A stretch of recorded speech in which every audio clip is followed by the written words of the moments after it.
Have won against ISIS. We've beaten them, and we've beaten them badly. Now we've won. It's time to come back.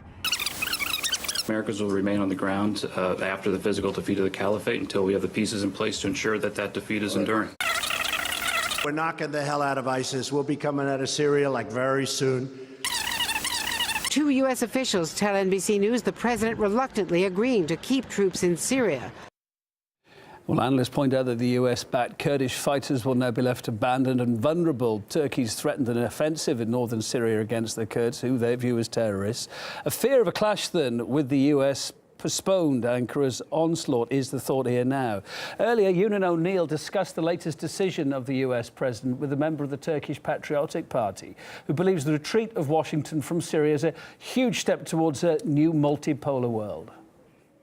We here in Turkey think that this is a very important, very historic decision taken by the US President Donald Trump, because to begin with, it's the end of a 27 years old war that started in 1991 with the first invasion of Iraq. This decision of retreat from Syria is not just a matter of ISIL defeated, yes or not.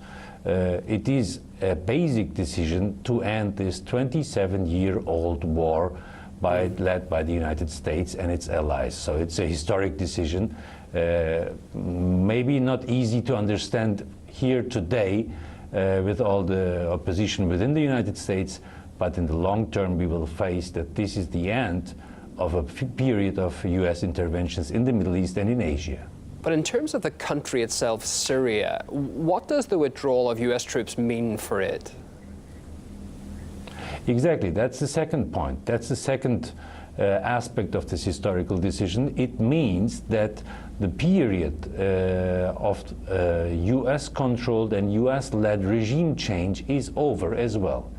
The old politics of American, well, imperialism, as it is called, as it was called, to establish regimes and governments that were friendly and to establish constitutions that were friendly is also over. That's the second aspect, in fact, of this historical decision. And connected to that is the transition to a multipolar world. Why? Because the United States is not able, and this is acknowledged by their president, is not able to regime change on its own. So who leads the political process here in Syria and in the Middle East right now? It's a trio of Russia, Iran and Turkey.